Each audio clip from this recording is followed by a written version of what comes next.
Ada satu jenis kesepian yang tidak berisik. Ia tidak menangis, tidak meminta ditemani. Ia hanya duduk diam di sudut hidup seseorang, menunggu sampai hari Minggu datang, lalu pergi lagi.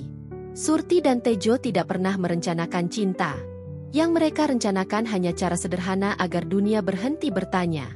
Mereka bertemu sebagai dua orang dewasa yang sudah terlalu sering menjelaskan kenapa masih sendiri. Surti dengan senyum yang selalu tampak siap, tapi jarang benar-benar bahagia. Tejo dengan wajah tenang, seolah hidupnya rapi, padahal ada ruang kosong yang tak pernah ia isi. Kesepakatan itu lahir tanpa romantika. Mereka sepakat pura-pura pacaran setiap hari Minggu. Hanya Minggu. Hari lain, hidup kembali berjalan seperti biasa, masing-masing. Tidak ada janji berlebihan. Tidak ada tuntutan.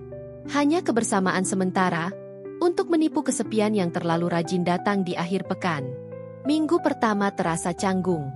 Mereka berjalan bersebelahan, tapi hati menjaga jarak. Minggu kedua mulai terasa ringan. Minggu ketiga, mereka sudah hafal kebiasaan satu sama lain, tanpa perlu banyak bicara.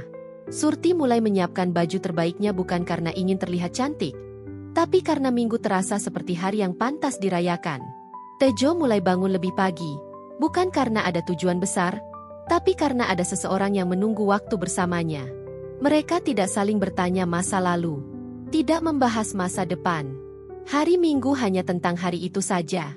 Dan anehnya, itu cukup. Surti menyadari sesuatu yang mengganggu setelah bulan kedua. Setiap hari Senin terasa terlalu sepi. Bukan karena lelah bekerja, tapi karena Minggu sudah lewat. Ia mulai menghitung hari bukan menuju libur, tapi menuju pertemuan pura-pura yang terasa semakin nyata. Tejo juga mulai kehilangan sesuatu yang tidak pernah ia miliki sebelumnya. Ketika Minggu usai dan Surti pulang, rumahnya terasa lebih sunyi dari biasanya. Sunyi yang berbeda. Sunyi yang tahu rasanya ramai, lalu kehilangan. Kesepakatan mereka tidak berubah. Tetap pacar kontrak. Tetap hanya hari Minggu. Namun hati tidak pernah menandatangani perjanjian apapun. Mereka mulai saling mengenal lewat hal-hal kecil. Cara Surti menahan tawa ketika lelah. Cara Tejo diam lebih lama saat pikirannya penuh. Tidak ada pengakuan. Tidak ada genggaman yang disengaja. Hanya kebersamaan yang terlalu jujur untuk disebut pura-pura. Suatu Minggu, hujan turun lebih lama dari biasanya. Mereka berteduh di tempat yang sama, tanpa rencana cadangan. Hari itu berlalu lebih cepat.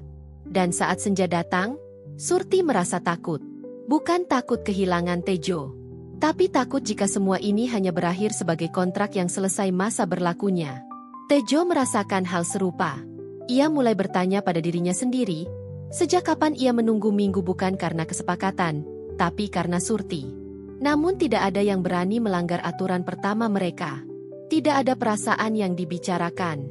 Hingga suatu hari, Minggu tidak datang. Bukan karena kalender salah. Bukan karena mereka lupa. Tapi karena hidup menuntut hal lain.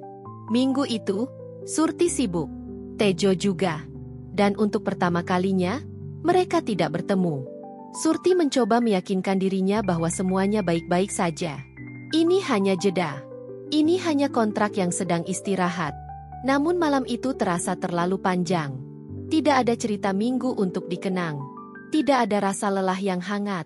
Tejo duduk sendirian, menyadari sesuatu yang sederhana dan menyakitkan. Kesepian yang dulu biasa saja, kini terasa jauh lebih berat. Mereka bertemu lagi di hari yang bukan Minggu. Tanpa rencana. Tanpa peran. Tidak ada yang mengatakan apapun tentang kontrak.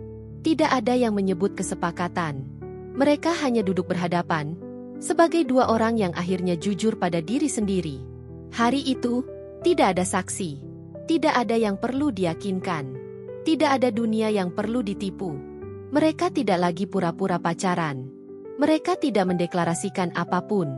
Mereka hanya memilih tinggal. Surti merasa tenang dengan cara yang belum pernah ia rasakan sebelumnya. Tejo menyadari bahwa kesepian bukan musuh. Ia hanya penunjuk arah. Cinta tidak selalu datang dengan gemuruh. Kadang ia tumbuh diam-diam, di sela-sela kesepakatan yang salah niat. Dan sejak hari itu, Minggu tidak lagi istimewa. Karena kebersamaan tidak memilih hari. Kesepian tidak benar-benar hilang. Ia hanya tidak lagi sendirian. Dan mungkin, itu sudah cukup.